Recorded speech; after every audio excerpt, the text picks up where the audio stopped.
If you'd told me a year ago that I'd be writing this like some poor sap in a divorce support forum, I would have laughed in your face. I had a solid job, a beautiful house in central Indiana with a wraparound porch, and a wife named Dorothy who made pot roast so good it almost had me convinced she still loved me. Almost. We met in college. She was the shy honors student who corrected the professor once, and I was the guy who coasted through with just enough effort to stay eligible for intramural basketball. She had a dimple on her left cheek that only showed up when she was laughing at her own jokes, and I thought that was just about the most disarming thing I'd ever seen. Fast forward 17 years, and you'd think we were still the perfect couple if you caught us from the right angle, like at church or at her company's holiday party. Me in a half-decent blazer, her hanging on my arm with a laugh that hit all the right notes. But behind closed doors, the music had stopped playing. She didn't touch me much anymore. Her jokes landed flat, like she wasn't really telling them to me. And that dimple? Might as well have packed its bags and left years ago. It started slow. A missed call here, a late return from work there. Then came the excuses. I got caught up with the audit committee, she'd say. Or, they moved the deadline up again. Gary, it's chaos. Always chaos. Funny how predictable chaos gets when it shows up 3 nights a week. Now, before you start forming a mental image of me setting up a hidden camera in the living room or going full FBI on her texts, let me stop you. I'm not that guy. I didn't rummage through her drawers or sniff her clothes for cologne. I'm not a cliché. I'm just a guy who kept noticing and remembering. Like the day I found a folded-up note on the desk in our den, the one where she keeps her budget spreadsheets and backup chargers. It wasn't a love letter or a receipt from a romantic dinner. It was a name, handwritten in blue pen on a yellow sticky note. Alan, FW, 7B, 9:30 a.m., follow-up. Now, I'm not in tech, but I know enough about her office to know that FW, 7B isn't a meeting room. It's a server. And Alan isn't anyone from her department. I'd met most of them at the Christmas thing. Still, it could have been nothing. A follow-up on a software issue, maybe. But here's the thing, Dorothy doesn't write reminders on paper. She's a digital junkie. Everything from grocery lists to hair appointments goes straight into her phone. So I asked, casually, "Hey, honey, who's Alan?" She didn't even look up. Just said, "Consultant. We're rolling out a new system." And that might have been the end of it. Except for the next morning, I went to grab a Diet Coke from the garage fridge and noticed the clock on the breaker panel, the one I reset during last month's outage, was blinking 1:46 a.m., which was odd, because I'd gone to bed at 10, and I sure as hell didn't open the garage in the middle of the night. That's when I started logging the times. When she'd leave. When she'd come back. I didn't hack anything or follow her around. I just paid attention. Something no one does anymore. A pattern started to form. Thursdays were late audit nights. Saturdays, she'd suddenly want to go clear her head at the Riverwalk. Always gone by 9. Back by 11:30. Like clockwork. Still, I kept giving her the benefit of the doubt. Because I'm a good guy, I guess. Or maybe just a fool. Until the garden catalog arrived. See, Dorothy loved tulips. We had rows of them in spring, all bright and cheerful and irritatingly perfect. She liked this little local nursery that sent out these old-school glossy catalogs once a year. She'd dog-ear the pages and write little notes in the margins. Things like front yard or too much sun here. Except this year, there was a new note. Next to a red parrot tulip, she'd written, "Try with Alan's." I stared at that page for a long time. Alan's what? Yard? House? Bed? The catalog didn't have her handwriting in the rest. Just that one. Just the one note. That night, I tried to act normal. We watched some mediocre crime show she half-liked, and I let her go on about the lead actor's commanding presence. I laughed when I was supposed to. I said, "Pass the popcorn." But I knew. I didn't know the full story yet, but something was wrong. I was done being the trusting husband who nodded politely while his wife went off to plant metaphorical tulips in someone else's yard. This was the part where I stopped reacting and started playing the long game. But not for long. Because the next clue wasn't something I found. It was something she forgot. And that was when everything snapped into focus. Turns out, when a person's cheating, it's not always what they do that gives them away, it's what they forget. Like how Dorothy forgot that her employer sends a quarterly tax breakdown to our shared email. Or how she forgot I still get the home printer alerts sent to my phone, since I was the one who set it up 5 years ago and never bothered removing the app. So on a perfectly unremarkable Tuesday, around 3:12 p.m., my phone buzzes. New print job from the office printer at home. For pages, unnamed document. Which is weird, because I was sitting in my truck waiting for an oil change and Dorothy was supposedly at a monthly compliance debrief. Naturally, I called her. It rang twice, then went straight to voicemail. All right. I called the house. No answer. 15 minutes later, I got home. Garage was closed. Her car gone. But the smell of her perfume, that generic, too sweet one she picked up at a department store clearance bin, lingered faintly in the hallway. She'd been there. Not long ago. And the printer? Still warm. So I checked the output tray. For pages, like the alert said. All from a calendar export. Not her work calendar. No, this was pulled from her personal Google Calendar. I know because it had the Gmail address I helped her set up when she got her new phone last summer. The one she told me she didn't really use because she kept forgetting the password. Apparently not. Each page had a list of events. Repeating ones. Each labeled Meeting, FW7B.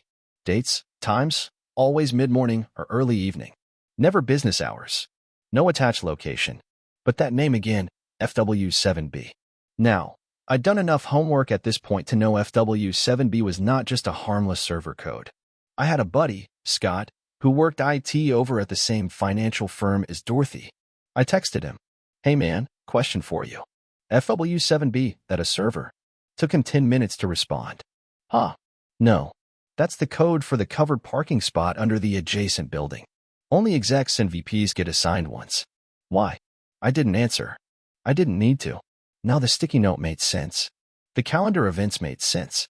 Dorothy wasn't meeting Alan in a conference room. She was meeting him in a parking spot, possibly in his car. Maybe in his fancy BMW that she once casually mentioned had heated seats in the back. At this point, I could have confronted her. Could have slapped the calendar pages down on the table and asked why her extracurriculars were scheduled like quarterly maintenance. But something held me back.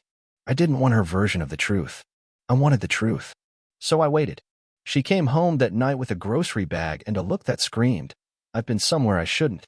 She dropped the bag, smiled thinly, kissed me on the cheek, cold, like she was scared it might melt something, and headed upstairs. I didn't follow. I sat at the kitchen island, sipped on a warm beer, and stared at those printed pages like they were classified intel. Next morning, she left early, claimed she had a coffee meeting with compliance. I waited 5 minutes. Then I left too, but not for work. I drove straight to her office, parked in a visitor spot, pulled my cap low and sunglasses on. She always told me I looked like a discount Tom Selleck in shades, which used to be charming and now just felt like an insult. The lot next to her building had a gate and security, but the underground level, FW7B, was visible from the alley if you parked at the right angle. I waited. At 9:27, she pulled in. Alone. At 9:31, another car, a sleek black BMW with a custom license plate that said Actuary 1, rolled up and slid into spot FW7B. Alan. He got out of the car, and Dorothy, my wife, climbed out of hers like she was auditioning for a toothpaste commercial. All white teeth and casual giggles. They didn't hug. No physical contact. Just stood close. Talking. Smiling. Then she reached into her bag and handed him a small, square box, the kind jewelry stores use. He took it like it was something they shared a joke about. They sat in his car for 20 minutes. Then she walked away. He drove off. Now, I'm not a mind reader, but I know my wife. And I know what it looks like when someone's got a secret they think they're clever about. I didn't follow them. Didn't take pictures. Didn't tail him to his job or wait for some smoking gun moment. I'd seen enough. More than enough. But here's where it gets interesting. I wasn't the only one who noticed something off. That weekend, I took our neighbor's kid, Dylan, to the hardware store.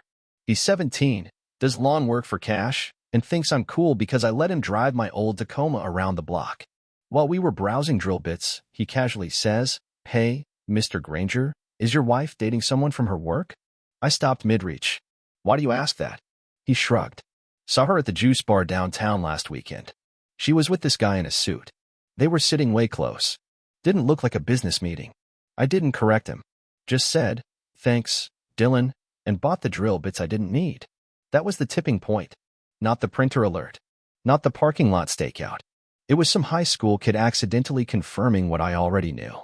So I called in a favor from my cousin Miles, who used to do freelance graphic design. He still had access to some tools and contacts from his digital forensics days. "Hey Miles, I need you to get me some screenshots." Calendar exports, sync device data. Nothing illegal. Just thorough. 2 days later, I had everything. Dorothy's personal Gmail was logged into on a work iPad she took home occasionally, one her company didn't monitor because it was technically under her name. There were emails. Messages. Not the juicy kind. No sexting. No love notes. Just logistics. Meet you at FW7B, usual time. Bringing the watch. Hope he doesn't notice. LOL. That one got me. Hope he doesn't notice. Like I was a goldfish swimming in a bowl and she was playing God on the outside. There was also a message from Alan, dated 2 months back. Still think he's clueless? Her reply, he thinks I'm working overtime. Honestly, it's too easy. And just like that, I didn't feel married anymore. You think you'll cry when you find out your wife's cheating on you. Maybe throw a chair. Yell. Demand answers. But me? I felt nothing. Just a strange clarity. Like walking out into cold air after being in a smoky room too long. She thought I was clueless? Fine. Let her think that. Because now it was my turn to schedule something. Something she wouldn't see coming. There's something kind of poetic about a quiet Tuesday night turning into the opening act of someone's downfall. Not that I was trying to be poetic, just efficient. I had everything I needed. Dates, times, emails, and the gut-deep conviction that I'd been married to a liar who thought I was too dumb to connect dots unless they were printed on a cereal box. That night, Dorothy came home at 7:42 p.m. She looked tired, in the way someone looks when they've been lying all day and pretending their life still fits together like it used to. She had her work tote slung over one shoulder and a paper bag from that overpriced Mediterranean place she thinks makes her seem cultured. She stepped inside, kicked off her shoes, and gave me a smile so forced I could practically hear the muscles in her face protesting. Hey, babe. I grabbed you that lamb wrap you like. I didn't answer. I just looked at her from my seat at the kitchen island, sipping a soda and scrolling through something meaningless on my phone. Let her sweat. She hovered a second too long, then placed the bag down in front of me, fished out the wrap, and set it on a plate like a waitress trying to earn a tip. I still didn't look up. She cleared her throat. Gary, everything okay? Now I looked up. Oh yeah. Couldn't be better. Just looking over my calendar for tomorrow. You wouldn't believe how packed my week's been. She smiled weakly, probably assuming I was making small talk. She had no idea. I stood up, walked past her into the living room, and turned on the TV. No volume. Just background noise. She followed and sat on the edge of the sofa like a guest in someone else's house. What's going on? She asked again, softer this time. So I leaned against the arm of the couch, crossed my arms, and said, You ever heard the expression, don't bring a knife to a gunfight? Her face stiffened. Gary, what are you talking about? I pulled the folded printouts from my back pocket and held them up. The calendar exports. The emails. The whole paper trail of deceit. Her eyes locked onto the pages like they were made of C4.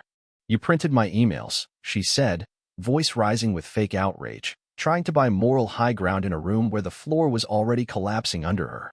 Sure did, I said. Right after your calendar events kept triggering the home printer. You know, the one I set up? The one that notifies me whenever a job goes through? She didn't respond. Come on, Dorothy, I added. At least try to act surprised. She stared at me, face pale now, her mouth slightly open like she was still buffering. You were logging into your Gmail on the office iPad. Miles pulled the sync data. All the messages to Alan, the notes about meeting in FW7B.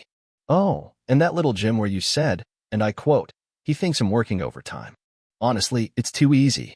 I let that line hang in the air. Classy. I can explain. No, I cut her off. You really can't. But go ahead. Try. Entertain me. She took a deep breath, stood up, then immediately sat back down like the act of lying took too much effort. It wasn't serious. I swear. It was just, things haven't been right between us for a while. There it was. The classic pivot. When in doubt, blame the marriage. Blame the invisible dissatisfaction she never mentioned until her cheating needed context. Not right between us? I scoffed. You mean how I paid off your student loans, helped you get promoted, and built you a home office during lockdown so you could maximize productivity? That kind of not right. Gary, you're twisting this. No, I'm untwisting it. You were careful. No love notes, no perfume on the collar. Just strategic parking lot meetings and clever scheduling. But here's where you got sloppy. You forgot I'm not the moron you've apparently been married to in your head. She stood again, this time pacing. Look, I didn't mean for it to happen. Alan was just, he listened. He made me feel like I mattered. So your solution was to become a parking lot mistress? Wow, that's empowerment. I was lonely. You had a husband, Dorothy. Not a perfect one, maybe, but one who thought you were worth waking up next to every damn day. You want lonely? Wait till next month when you're eating dinner alone in a rented condo surrounded by IKEA furniture and echoing regrets. She flinched. That landed. I made a mistake. No, I said, walking up to her. Buying the wrong size filters for the HVAC is a mistake. This was a series of calculated choices made over months. Maybe years. She reached for my hand, but I stepped back. And here came the final play. The tears. Like flipping a switch, her face contorted and the waterworks began. Gary, I still love you, she said, voice trembling. Please don't let this be the end. We can fix this. People get through worse. I made a terrible mistake, but we're not broken. Not if we don't want to be. I stared at her. This woman who used to mean everything to me, now reduced to a desperate performer scrambling to keep her stage from collapsing. I walked to the kitchen, grabbed my keys, and opened the front door. Where are you going? I turned and looked her square in the eyes. To make a phone call that's going to change everything. She blinked. Gary, I gave you years. Now I'm giving you consequences. I shut the door behind me. She'd spent months crafting her affair like a corporate strategy, minimal risk, high control, plausible deniability. But the thing about being that calculated? You forget that other people can play chess too. And I had my next 3 moves lined up with military precision. You know what's more satisfying than slamming a door on a liar's face? Walking away with your dignity and their sense of control in your back pocket. I didn't rage. I didn't yell. I didn't toss her clothes out the window or key some BMW in a fit of righteous male ego. That's the kind of thing guys do when they want revenge to feel like a moment. Me? I wanted it to feel like a legacy. First call I made was to Jill McKenna, my former boss, longtime friend, and current VP at the very same financial firm where Dorothy worked. Jill had always liked me, said I was one of the few guys in sales who actually read policy memos and didn't treat team meetings like hostage situations. She left our branch years ago and climbed the corporate ladder while I started my own logistics consulting firm out of our garage. But we'd stayed close. Gary Granger, she answered, half laughing. What's it been, 2 years? Just about, I said. Listen, Jill, I need 5 minutes. Off the record. When I told her everything, she didn't react the way I expected. No gasps, no, oh my God. Just a long, thoughtful pause and then, Alan Brooks? Seriously? That little weasel's still using the VP parking spot to cheat on his wife. And just like that, I knew I wasn't dealing with a one-off secret fling. Alan Brooks wasn't just a name in Dorothy's calendar. He was a company cliché, the kind who keeps getting promoted because no one wants to be the one to say out loud that the guy in the corner office's biggest strength is his LinkedIn photo. Jill promised to look into it, which in corporate speak usually means someone's going to regret ever sending that calendar invite. Next stop, my lawyer, Charlie Booth. Charlie and I played softball together every spring until our knees collectively gave out. He's the kind of guy who could quote divorce statutes and beer commercials in the same breath. I walked into his office with a stack of documents and a grim expression. Dorothy's been cheating, I said, dropping the papers on his desk. Charlie glanced down, whistled low, and said, well, I'll be damned. She organized her affair with spreadsheet efficiency. She thought I wouldn't notice. Well, she's about to notice you've been paying attention. Let's talk strategy. Here's what Dorothy didn't know. I'd already been preparing to take over her share of our joint business assets.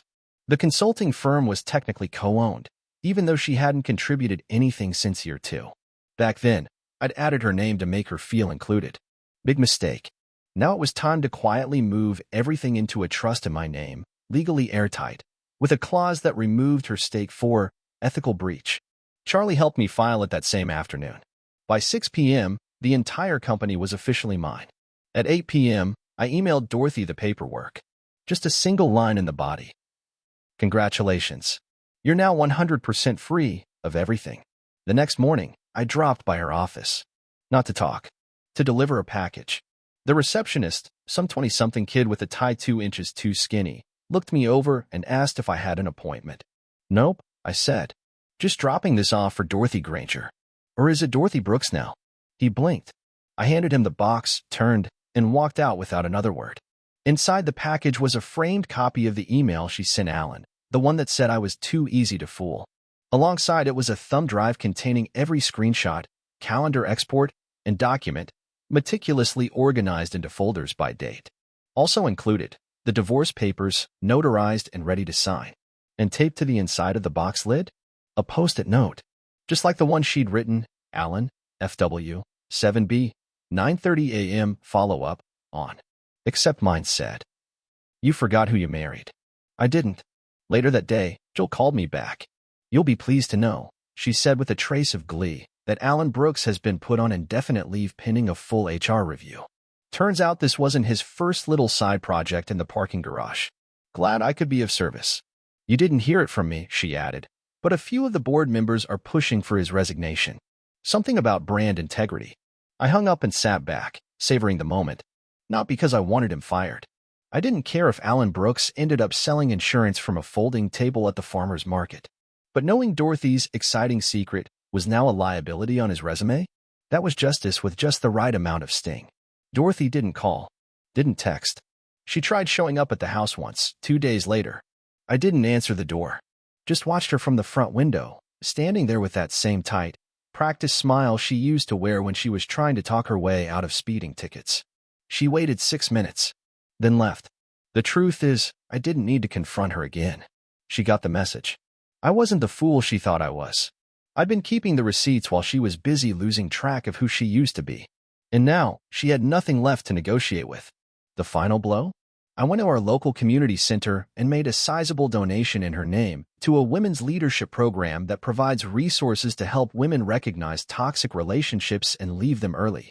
In the little box for the donation message, I wrote, "In honor of learning the hard way who not to become." By the time Dorothy tried to salvage her reputation, it was too late. Alan was gone. Her department was restructured. And she was left sitting at a desk with no promotion, no exit plan, and no husband to come home to. That's the thing about revenge done right. It doesn't scream. It whispers. And it echoes. You ever watch someone walk into a room like they still own it, even though the locks have been changed and the welcome mat's been flipped over? That was Dorothy on a Wednesday night at 7:14 p.m. I was sitting on the porch, drinking a warm can of root beer because the fridge had decided to die that week. Poetic, really, since half my marriage had been running on borrowed power, too. She pulled into the driveway like she'd just remembered the address, wearing her favorite olive coat and that forced neutral face she used when she was about to ask for something big, like forgiveness or a second chance. I didn't move. She got out of the car, stood by the hood for a second like she was bracing for turbulence, then walked up the path. I stayed in the chair. Let her come to me. "Gary," she said, folding her arms like she was cold. "Can we talk?" I gave the smallest nod. Not a yes. Just a let's see where this goes. She sat down across from me. Her knees touched the underside of the table, and for a second, she looked like she was visiting someone in hospice. Probably wasn't far off. "I got your package," she started. "No kidding. And the donation notice. Classy touch, by the way." I shrugged. Thought it was fitting. Maybe they'll teach you how not to gaslight your next guy. She inhaled sharp and slow, like she wanted to argue but knew she'd get flattened if she did. Wise. I wasn't in the mood for a second act. "I made a mistake," she said, like that was a sentence that could carry 17 years of betrayal on its back. "I know," I replied. "I never meant for it to get that far. It just snowballed. And Alan. Don't care." She blinked. "What?" I said, "I don't care about Alan. I don't care about how it started. I don't care if you think it meant something or nothing, or if you were going through a phase. This isn't your redemption arc. You don't get a confession scene with violins playing behind you." She opened her mouth to speak, then closed it. It was almost funny, watching her struggle to play a part that didn't exist anymore. "I didn't come here to fight," she said. "You came here because you have nothing left," I said flatly. "Alan's out. Your job's crumbling. You probably thought I'd be the soft place to land. But I burned that landing pad. It's ashes now. I didn't expect a welcome mat." "No, you expected control. That's always been your thing. Control with a smile. Manipulation in a minor key." Her jaw tightened. "That's not fair." "Oh, it's absolutely fair. You orchestrated your affair like a weekly recurring meeting. You plotted it around my work schedule, used your work iPad, created a fake narrative about stress and audit weeks. You're not just a cheater, Dorothy. You're efficient." She flinched. I kept going. "I loved you. I really did. Even when it got boring. even when we weren't having fun. I kept showing up, because that's what real marriage looks like. It's not all dimples and Sunday pancakes. It's being there when the shine wears off. She looked down, fiddling with the frayed sleeve of her coat. For a second, she seemed human again. Not the curated version of herself, but the woman I used to eat frozen pizza with on a floor full of moving boxes. "I miss you," she whispered. I waited a beat, then asked, "Which version of me? The man you thought was too stupid to see what was happening? Or the one who figured it out and dismantled your exit plan with 4 phone calls?" Her face fell. "You were supposed to be my safe place, Gary. Then maybe you shouldn't have lit it on fire." Silence stretched between us like a tension wire. She shifted in her chair, I searching mine. "Do you hate me?" "I don't care enough to hate you," I said. "You're a chapter I've read too many times. Now I'm just flipping pages to get to the part where I forget your name." "I'm not the villain you think I am," she said, soft and stubborn. "No," I agreed. "You're worse. Villains know they're villains. You did it all while believing you were the victim. That's the part that disgusts me." She stood up, slowly, like her legs were heavy. "I thought maybe there was still a version of us worth salvaging." "There was," I said. "You buried it in a parking garage." She didn't say goodbye. She just walked back to her car like someone exiting a performance that flopped in the 3rd act. No applause. No encore. The porch was quiet again.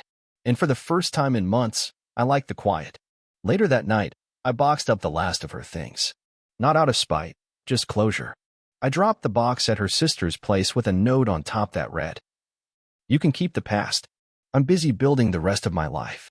When I got back home, I stood in the doorway of the office she used to use, and for the first time in years, I didn't feel like I had to walk on eggshells inside my own house. Funny how freedom doesn't come with fireworks or victory parades. Sometimes it just feels like finally exhaling. You don't realize how loud a house is until the silence stops making you flinch. It had been a week since Dorothy came by for our final conversation, if you can even call it that. She showed up looking for a window back in, and I handed her the locked door. No more speeches. No bargaining. No montage of regrets followed by a miracle kiss and a soft fade to black. This wasn't a rom-com. It was reality. And in reality, sometimes people burn the bridge, bulldoze the remains, and still try to come back over like they forgot they were holding the match. Now she was gone. Fully, completely, definitively gone. The house felt different. Not in some dramatic, life-altering way. No thunderclaps. No glowing sense of rebirth. Just lighter. As if someone finally opened the attic after years of ignoring the noise up there. The weight wasn't off my chest. It just never had the right to be there in the first place. I spent the next few days doing small things. Stuff that wouldn't make anyone's Instagram story, but made sense to me. I cleaned out the junk drawer, the one Dorothy used to hoard pins that never worked. I replaced the couch pillows she picked because they were neutral and mature. I even tossed the sad little basil plant she never remembered to water, but insisted looked rustic, in the kitchen window. The house was reclaiming its own identity. Or maybe I was. On Thursday, I got a call from Jill again. She had just left a board meeting at Dorothy's old firm. "Well, Alan resigned," she said, her voice soaked in dry satisfaction. "Voluntarily. Technically. But there's a memo circulating that says something about misuse of internal facilities and a breach of employee conduct. His team found a bunch of deleted messages on company hardware. Some pretty colorful stuff. Dorothy involved? Officially? No. But let's just say she's not exactly being eyed for promotion this cycle." I chuckled. "Also," Jill added, "some department heads are aware that you were the source of the, intel. You didn't make many friends. But a few folks are quietly impressed." "Good," I said. "Let them be uncomfortable. That's what honesty feels like when you're not used to it." "Damn, Gary. You should write a book." "Thought about it. But I'd probably title it, 'Don't Marry a Spreadsheet.'" That Friday, I got an email from Dorothy. First one since the porch. Subject line, "Closure." I didn't open it. I didn't need to. You can smell desperation through HTML. Besides, she'd had plenty of chances to talk when it still mattered. Now, she could write her memoirs in drafts and hit send as many times as she wanted. They'd all end up in the same place, unread and irrelevant. I archived it, then blocked the address. That night, I went to grab a beer with my neighbor Paul. He's one of those guys who works in HVAC and has a tattoo of a skull riding a lawnmower, but you'd trust him to raise your kids in a pinch. We sat on the tailgate of his truck, overlooking the street we both pretended we didn't hate. "So, you finally done with her?" he asked, cracking open his second Bud Light. I nodded. Fully. Legally. Emotionally. Spiritually. Even the garage door opener's been reprogrammed. He smirked. Good. You were starting to look like a hostage on one of those true crime shows. The ones where you can tell the guy hasn't blinked in 3 episodes. She was the only thing in my life I didn't gut check, I said. Everything else I've questioned. My career, my choices, my side projects. But her? I let that one go unchecked. Trusted her to be on the level. And she paid you back with calendar invites to car hookups. Exactly. Paul was quiet for a moment, then said, So what now? Now. I took a sip and stared down the quiet suburban cul-de-sac we used to pretend we'd outgrown. Now I get my damn life back. And I meant it. I wasn't interested in the usual post-divorce fantasy trip. No cross-country road adventure. No spiritual retreat in Arizona. No hot yoga class to meet someone new. I wanted something simpler.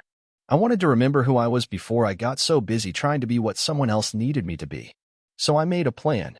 Over the next month, I started reclaiming the corners of my life that had gathered dust. I fixed up the garage into a real workspace. Pulled out the old road bike I hadn't touched in 5 years.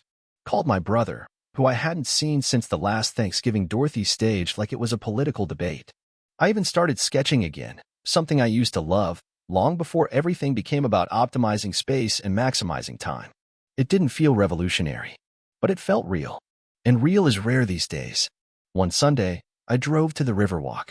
Not for any sentimental reason, just because it was the kind of thing you say you'll do when the weather's nice, and I finally had no reason not to. I passed a couple walking a dog, hand in hand, laughing at something dumb.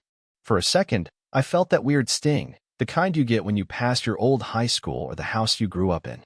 A mix of nostalgia and something sadder. Not because I missed Dorothy, but because I remembered when I thought we were that couple. Then I remembered the look on her face when she realized I'd outplayed her. And the sting faded.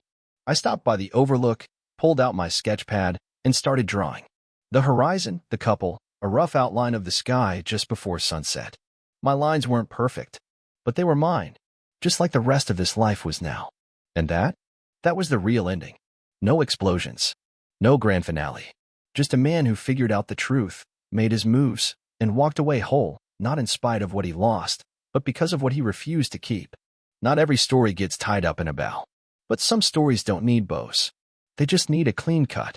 And that's what I gave her. The end. Subscribe to the channel